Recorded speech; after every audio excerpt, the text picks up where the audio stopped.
Baik, segmen Cyber Security Brunei akan membawakan satu lagi tajuk yang kita rasakan cukup relevan dan perlu diketengahkan dalam beberapa waktu kerana hal ini seringkali saja berlaku dan ianya turut melibatkan semua peringkat umur. Betul hingga sekali. dikecualikan sebenarnya. Jadi jangan ditertawakan ya kepada mereka yang pernah terpancing dengan penipuan percintaan dalam talian ini ya, kerana sebenarnya perkara ini adalah amat berbahaya sebenarnya ya, dan kadang-kadang boleh sahaja mengakibatkan kerugian besar kepada individu yang tertipu tersebut disasarkan ini tadi. Jadi memperkatakan lebih lanjut lagi mengenai dengan perkara ini, Siti Nur Izwana binti Ayub, jurulatih kesedaran keselamatan siber, ada bersama kita pada pagi ini. Terus saja kita sapa beliau. Assalamualaikum Puan. Waalaikumsalam warahmatullahi wabarakatuh. Gembira rasanya pagi ini dapat bersama dengan Puan Izwana sekali lagi ya. Sihat pagi ini Puan? Alhamdulillah sihat. Alhamdulillah sihat ya. Pagi ingin mengucapkan selamat datang dan juga ribuan terima kasih kepada Puan Izwana yang telah pun bersedia hadir dalam segmen Cyber Security Brunei ini. Penipuan percintaan dalam talian. Betul lah tajukannya? Yes, betul-betul. Bukan tajukan ni tajuk lama ke ni? Ataupun dini hari kalau kita ni lihat masih lagi terjadinya penipuan percintaan dalam talian ni? Ya masih terjadilah barangan ni. Walaupun batas sudah barangan ni. Tapi setiap tahun macam makin ada cara-caranya yang baru apa cuma tu. Makin banyaklah kes ni. Jadi saya rasa cukup relevan untuk kita ni ketengahkan memandangkan accessibility kita ni kepada platform digital atau semakin mudah ya, teknologi semakin berkembang, bukan lagi orang golongan orang dewasa ataupun remaja yang boleh terjebak, hatta kanak-kanak sedamit umur orang 5 tahun ataupun sudah pandai sebenarnya mengendali peranti ataupun gadget ni. Itu yang perlu kita ni berwaspada juga. Patut dipantau lah. Dipantau. Ya. Mungkin untuk memperjelaskan berkenaan tajuk kita ni, kita silakan untuk memberikan mukadimah. Ya. Okay, baiklah. Assalamualaikum warahmatullahi wabarakatuh. Selamat pagi dan selamat tahun baru. InsyaAllah. Tuan Wali, Puan Serina dan juga para penonton pada pagi ini. Topik kita ni hari ini kami akan membincangkan mengenai penipuan percintaan dalam talian ataupun secara popular dikenali dalam bahasa Inggeris romance scam ataupun love scam. Jadi pihak CSB ingin membincangkan tentang ancaman-ancaman cyber yang terjadi pada masa ini, dan salah satunya adalah romance scam ya.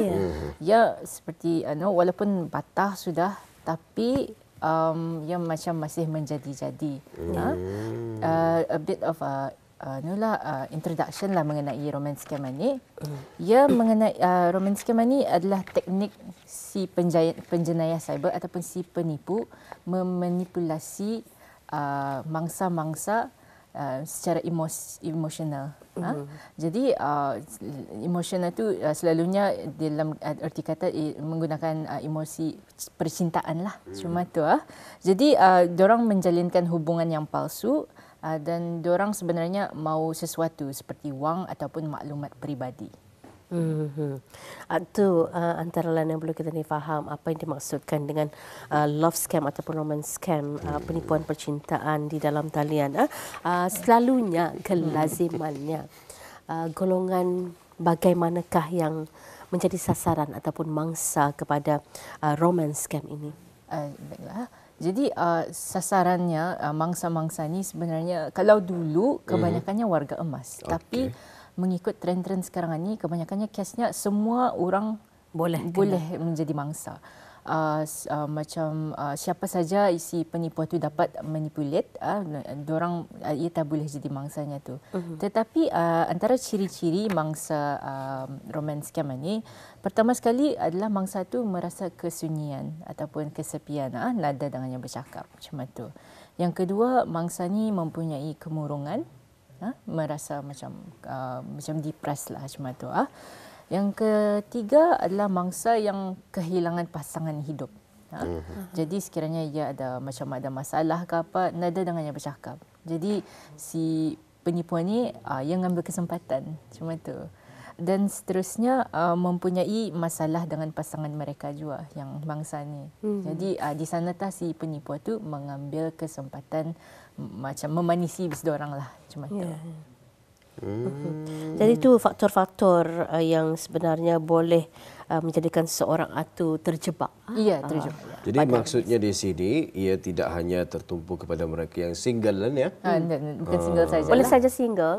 Boleh saja single, tetapi kalau mengikut statistik golongan warga emas juga Sebelum ini boleh kena juga ya, dengan taktik penipuan love scam ini. Begitu juga kanak-kanak ya.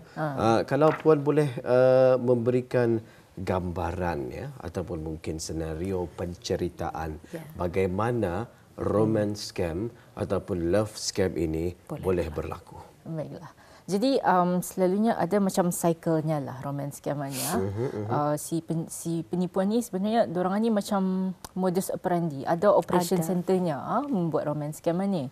Jadi pertama sekali si penipu akan menyelidiki mangsa. Sebab itu kalau boleh profil kita ni kalau boleh private. Kalau profil kami public, dapat tak si penipuan ni dia suka makanan ni, dia suka warna ni. Jadi ia menyelidiki mangsa. Once ia ada information pasal mangsa tu, ia akan bawa mangsa tu bercakap. Jadi macam sekiranya arah Instagram, dia start inbox lah arah Instagramnya, hello-nya apa macam tu, bawanya bercakap. Seterusnya si penipu akan macam bawa bercerita sampai mangsa tu mempunyai kepercayaan arah si penipu tu dan mereka akan memulakan hubungan. Dari walaupun dah pernah berjumpa, diorang memulakan hubungan. Jadi maksudnya proses ini indah berlaku sehari ni. Indah sehari tapi ada juga ikut tahap kesunyian individu tu. Ikut tahapnya tu. Ikut tahap kesunyiannya kan ya. Ada juga pernah kami mentest lah our team mentest macam dah sampai sejam. I love you, I want to marry you Tia macam tu. Dah sampai sejam tu. Itulah melihat orang tertakluk kepada tahap kesunyian seseorang tersebut. Tidak terbayangkan oleh kita ni ya perkara ini terjadi. Tetapi sekali lagi lah ya, perkara ini bukan kita nak ambil perhibunan tapi ini adalah perkara yang benar-benar terjadi.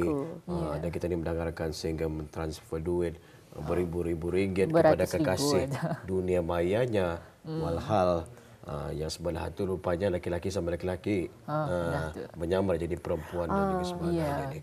Sebenarnya perkara buruk boleh saja berlaku betul, bukan hanya sekadarnya orang pengiriman wang, tetapi itulah sehingga kadang-kadang ada yang kesnya sehingga sanggup meminjam betul kan, artinya orang boleh menimbulkan komplikasi lain lagi ataupun sanggup bergadai harta dan seumpamanya. Jadi mungkin ada dapat lagi diberikan senario bagaimana ianya boleh berlaku lagi ni. Jadi si penipu dan mangsa menjalinkan hubungan. Lepas itu mangsa punya perasaan akan mula dimanipulasi oleh si penipu. Dan lepas itu si penipu akan mula meminta permintaan lah, macam boleh minta duit, pasalnya aku accident macam tu lah. Jadi si mangsa akan membagi duit itu. Tetapi sebelum itu si penipu akan membuat mangsa rasa kena asingkan. Cuma tu, macam dia rasa kesorangan. Sebagai contoh, si penipu akan beritahu mangsa, jangan kau beritahu pasal hubungan kami ya. Cuma tu, jangan kau cakap sama kawanmu lagi. Cuma tu. Jadi si mangsa mula akan rasa kena asingkan. Jadi si mangsa nada dengannya bercakap lagi. Jadi setelah si mangsa tu macam mula mengantar duit ke apa, dan ceritanya tu macam makin delojek, dan di sana mangsa mula merasa sedarlah. Cuma tu. Jadi ada mangsa macam diberhentikannya hubungan itu, tapi si penipu itu akan nyorang memajalah yang mau masih ada hubungan itu. Mau meyakinkan. Sehingga kadang-kadang ada yang terjebak kembali ya. Terjebak kembali. Lain lagi ceritanya apabila si penipu ini mempunyai leverage-nya yang tersendiri. Yes. Sebagai contoh, si penipu ini ada gambar si bangsa. Ya. Jadi perkara ini akan lebih seperti diancam. Kerana orang blackmail. Ada juga tu mangsa tu menghantar gambarnya yang nada baju lah, yang bukan. Cuma tu, jadi dia mangsa tu macam terasa terperangkap. Pernah terjadi baru-baru Ini ini. antara orang macam mana tadi boleh tahu romance scam itu berlaku. Soalnya kalau sudah namanya scam itu, ia akan memberikan implikasi baik. Betul. Indah yang bagi tu apapun caranya, apapun tekniknya, Ya. yang penting hasratnya tercapaikan ya. Bayangkan saja lagi sosok yang di scam ini adalah sosok seorang ayah. Betul. Apatah lagi suami orang. Itulah kalau tadi Puan Izwana nyatakan kalau sebelum ini beberapa tahun kebelakangannya ia lebih diorang melihat tu mangsa itu di kalangan warga emas. Maksudnya bukan pulang tua banar tetapi yang sudah kadang-kadang melimpasi umur pension Yang ada duit pension sudah. ada duit ya, pension, teman saya diorang ini yang lebih banyak terkena sehingga menghantarkan kiriman wang dan akhirnya bila tahu diorang itu di scam terjadi sesuatu yang melibatkan menjejaskan kesihatan dan seumpamanya. Perkara ini memang tidak akan ada hentinya ni. Jadi ianya adalah sangat menyedihkan sekali. Sebenarnya kalau mereka ini dapat menyorangkan kepada sesiapa, mungkin perkara tersebut boleh diselesaikan. Diatasilah kali dikurangkan. Tapi macam mana tadi kan tahu ciri-ciri? Ciri-ciri romance scam itu. Kalau kan berpadahnya orang, kalau ramai kawan akan banyak pengalaman kita ni. Tapi kalau sudah orang takut-takut jadinya kan. Takut-takut. Jadi apa ciri-ciri sebenarnya? Jadi ciri-ciri romance scam ini, pertama sekali si penipu itu akan menggunakan profil yang palsu. Nada ia akan memakai gambarnya tu. Jadi di sana sebab itu ia menyelidiki mangsa. Kalau ia tahu mangsa tu ia suka K-pop sekiranya. Jadi ia akan memakai gambar orang Korea yang handsome-handsome macam tu. Jadi sebab itu ada yang mangsa yang muda yang minat K-pop ni, ia terjebak dengan profil palsuan ni. Ia benar-benar fikir orang ni dari Korea macam tu. Dan kedua, hubungan ni selalunya jarak jauh. Ia akan tinggal jauh. Nada ia tinggal di Brunei lah macam tu. Yang ketiga, kalau kita ni kan start kan bervideo call semua orang ni. Macam-macam tak alasannya. Internet anilah, nada internet ke Sepok apa. lah. Telefon rusak, webcam rusak apa macam tu. Macam-macam alasannya. Yang seterusnya, si penipu ni akan meminta sesuatu macam wang ataupun gambar yang bukan-bukan, yang ada tantu-tantu macam tu. Jadi ada permintaannya lain sedikit lah macam tu. Dan seterusnya si penipu akan menggunakan macam taktik manipulatif ataupun macam ia membuat cerita yang kesian juga. Ada je tu. Macam ibu bapanya baru meninggal, minta duit apa macam tu. Ada caranya lah memanipulate si mangsanya. Seterusnya diorang akan selalunya menjalinkan hubungan secara mendadak. Yang secara contoh yang saya bagi tadi, dah sampai sejam akan dibawanya berkahwin. Confirm ni. Dibawanya confirm. Dan seterusnya. Okay. Sangat membimbangkan ya. Ya, lajulah. Cuma tu. Baik, sebenarnya masa kita ini begitu pantas sekali. Siok sebenarnya kita ini bercerita mengenai perkara ini. Mudah-mudahan dapat menimbulkan kesedaran di kalangan orang-orang kita ini. Jua, kurang daripada 5 minit ni, apa risiko romance scam ini terhadap mangsa ini tadi Puan?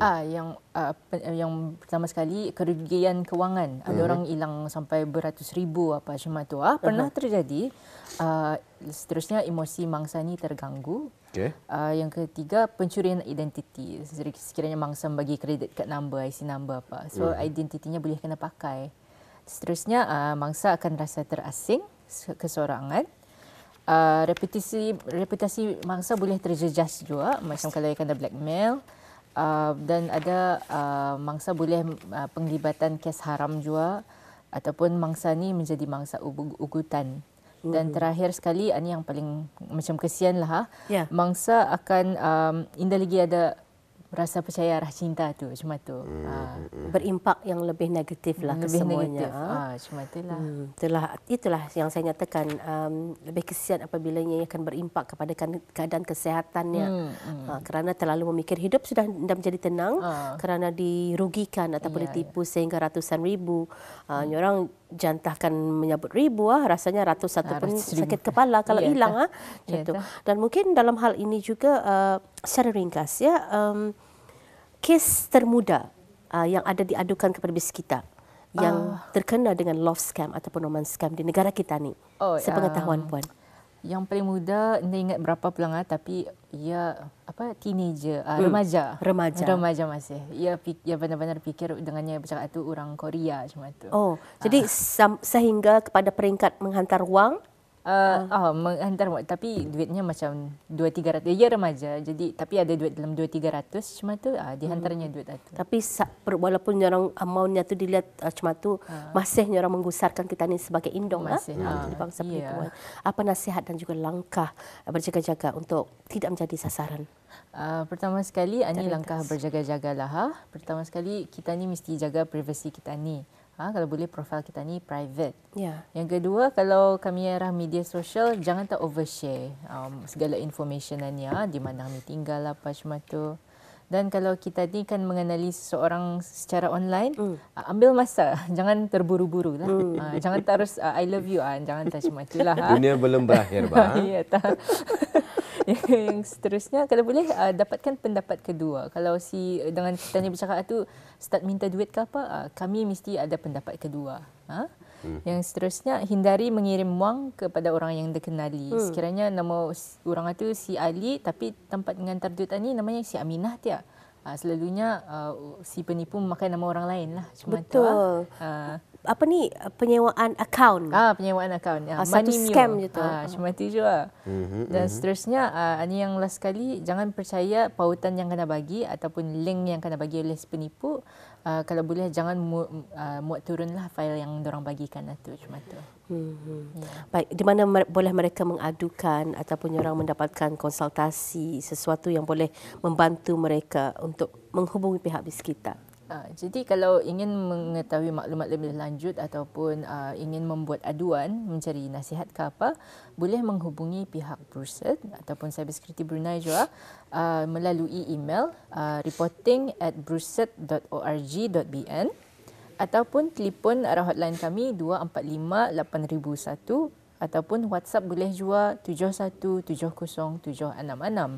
Dan semua ni talian ni 24 jam. Baik, jadi ada kita paparkan di Kaca TV. Ini yang kita paparkan sebentar tadi untuk audio yang mengetahui lebih lanjut lagi dan untuk mendapatkan sebarang nasihat mengenai dengan perkara ini. Apapun, ribuan terima kasih kita ucapkan buat Yang Mulia Puan Siti Nur Izwana binti Ayub, Jurulatih Kesedaran Keselamatan Siber yang telah pun berkesudian bersama kita pada pagi ini dalam segmen Cyber Security Brunei membawakan tajuk penipuan percintaan dalam talian. InsyaAllah jika ada kesempatan kita ini akan bersama lagi di lain waktu, di lain kesempatan dengan perkongsian yang lain pula, Puan. Terima kasih, Puan. Assalamualaikum. Waalaikumsalam.